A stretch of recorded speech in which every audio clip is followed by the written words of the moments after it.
1+3+5+7 etcetera plus 1331 വില എത്ര? ഇങ്ങനെ ഒരു ക്വസ്റ്റ്യൻ ചെയ്യുമ്പോൾ നമ്മൾ ആദ്യം ഇതിലെ നമ്പർ ഓഫ് ടേംസ് കണ്ടുപിടിക്കണം.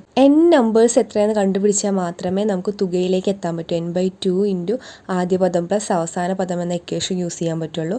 അപ്പോൾ n കാണാനായിട്ട് ആദ്യ പദം പ്ലസ് അവസാന പദം ഡിവൈഡഡ് ബൈ 2 ചെയ്യാം. 1+1331 ഡിവൈഡഡ് ബൈ 2 ചെയ്യുമ്പോൾ 666 ആൻസർ ആയിട്ട് വരുന്നു. ഇനി ഈ n വെച്ചുകൊണ്ട് നമുക്ക് സമ്മ് കാണണം. സമ്മ് കാണാനുള്ള ഇക്വേഷനാണ് n/2 ഇൻറ്റു ആദ്യ പദം പ്ലസ് അവസാന പദം. n/2 അതുപോലെ എഴുതുക. 1+1331 ആണ്. അപ്പോൾ 1332 കിട്ടും. n നമ്മൾ നേരത്തെ കണ്ടുവച്ചിട്ടുണ്ട് 666.